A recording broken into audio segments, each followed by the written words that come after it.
गिरिजा द्वारा पुण्य व्रत का अनुष्ठान करना। भगवान शंकर की आज्ञा सुनकर गिरिजा नंदिनी अत्यंत आनंद में मग्न हो गई और पुण्य व्रत का अनुष्ठान आरंभ करने के लिए आवश्यक सामग्री एकत्र करने लगी। तभी भगवान आशुतोष की आज्ञा से अनेकानेक ब्राह्मण, भृत्य एवं गण वहां आ उपस्थित हुए। माघ मास के शुक्ल पक्ष की त्रयोदशी आने पर उन्होंने शुभ मुहूर्त में व्रत का आरंभ किया। इसी अवसर पर ब्रह्मपुत्र संत कुमार सपत्निक चतुरानन एवं पार्वतीपति भगवान शंकर भी वहां आ गए। भगवान विष्णु भी अपनी प्रियतमा लक्ष्मी जी के सहित वहां पधारे। साथ में उनके पार्षद गण भी थे। तदनंतर सनक, सनंदन, सनातन, कपिलदेव, धर्मपुत्र, नर नारायण तथा समस्त प्रसिद्ध एवं दिव्य ऋषि मुनि भी वहां समुपस्थित हो गए। समस्त प्रमुख देवता, यक्ष, नाग, किन्नर आदि तथा सभी दिक्पाल एवं पर्वतराज हिमालय भी अपनी पत्नी, पुत्रादि के साथ वहां आ गए। उनके साथ धरती में उत्पन्न होने वाले रत्न, मणि आदि अनेक दुर्लभ पदार्थ थे। 1,00,000 गज रत्न, 3,00,000 वरद रत्न, 10,00,000 गौ रत्न, 1 करोड़ स्वर्ण मुद्राएं, 4,00,000 मोती, 1,000 कौस्तुभ मणियां तथा अत्यंत स्वादिष्ट मिष्ठानों एवं पकवानों के 1,00,000 भाग भी उनमें सम्मिलित थे। साथ ही अन्यान्य व्रतोपयोगी वस्तुएं भी वे शैलराज ले आए थे। मनु, मुनि, ब्राह्मण, विद्याधर आदि के भी अनेकानेक समुदाय उस व्रतायोजन के आरंभ में ही वहां आकर ठहर गए। सन्यासी, भिक्षुक एवं बंदीगणों की संख्या में भी कम नहीं थी। संसार में विद्यमान प्रमुख योनियों के करोड़ों प्राणी उस उत्सव को देखने के लिए वहां आ उपस्थित हुए थे। कैलाश पर्वत की उस समय की शोभा देखने योग्य थी। राजमार्ग को झाड़ बुहार कर स्वच्छ किया गया था। उस पर चंदन मिश्रित द्रव्य का छिड़काव किया गया। भगवान शंकर का भवन पद्मराग मणियों द्वारा बना था। उसमें सर्वत्र बंधनवार बंधे हुए थे। वह अनेक प्रकार से सजाया गया था। उसमें धान्य, लाजा, फल, ध्रुवा, पुष्प एवं कदली वृक्ष की अद्भुत चित्रकारी की गई थी। उस विचित्र शोभा को देखकर सभी आश्चर्यचकित हो रहे थे। सर्वत्र प्रसन्नता का वातावरण व्याप्त था। जन जन में आनंद और उल्लास भरा था। लगता था जैसे परमानंद मूर्तिमान होकर साक्षात नृत्य कर रहे हैं। भगवान शंकर स्वयं भी समागत व्यक्तियों का अभिनंदन और समर्चन कर रहे थे। जो जिस योग्य था उसके लिए उसी के अनुरूप निवास और परिचर्या आदि की व्यवस्था की गई थी। भोजन आदि का प्रबंध भी सर्वोत्तम था। शिव जी के समस्त गण उस उत्सव को अत्यंत शोभनीय बनाने में तत्पर थे। सृष्टि सहित संहारकारिणी जगदम्बा पार्वती जी के व्रतानुष्ठान में दीक्षित होने के अवसर पर देवराज इंद्र दानाध्यक्ष, धनेश्वर कुबेर धनाध्यक्ष तथा भगवान भास्कर कार्याध्यक्ष के पद पर विराजमान हुए। वरुण देव को भोजनाध्यक्ष बनाया गया, जिनका कार्य पाकशाला और भोजनशाला दोनों पर निगरानी रखना था। सामग्री भंडार में गेहूं, चावल, दाल, जौ, तिल आदि अनाज समा नहीं रहे थे। बाहर अनेक स्थानों पर उनके ढेर लग गए थे तथा दूध, दही, घृत, तैल आदि की तो मानो नदियां ही प्रवाहित हो रही थी। गुड़, शर्करा आदि के पर्वत तुल्य अनहित ढेर लगे थे। रत्न और स्वर्ण से धरती लिप गई थी, जिस पर मणि, रत्न आदि के अनेकानेक ढेर लगते जा रहे थे। तैयार भोजन सामग्री भी गिरि शिखर के समान ऊंचे ऊंचे ढेरों में रखी थी, जिसे जब जिस वस्तु की आवश्यकता हो वह तभी बिना किसी रोक टोक के स्वयं ही प्राप्त कर सकता था। उस सामग्री के अतिरिक्त विशिष्ट समागतों के लिए रसोई तैयार कराने का कार्यभार सिंधु तन्या लक्ष्मी जी ने अपने हाथ में लिया हुआ था।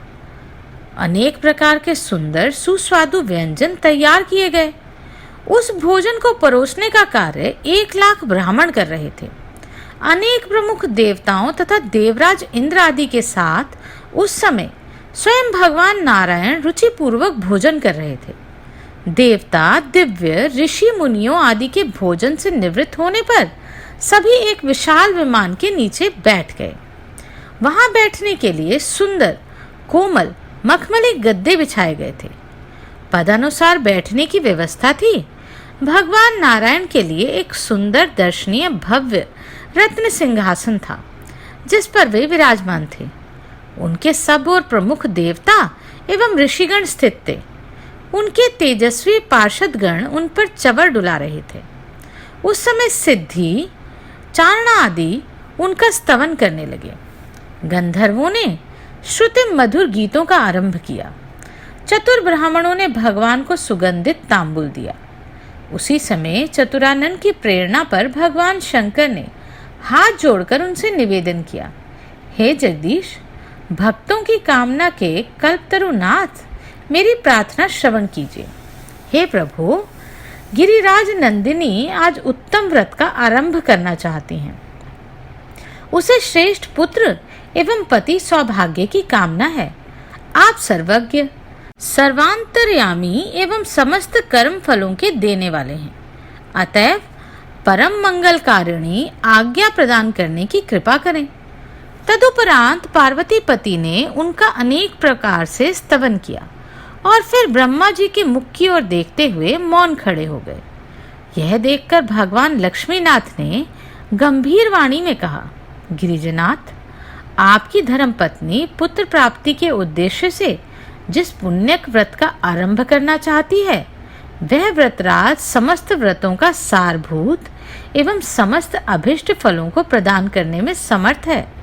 समस्त सुखों और कल्याणों को देने वाला तथा अंत में मोक्ष का दाता है।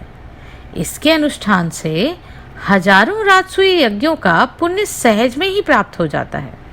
त्रिनेत्र, इस व्रत के अनुष्ठान में हजारों राजसूय यज्ञों के समान ही साधन जुटाने में धन का व्यय होता है।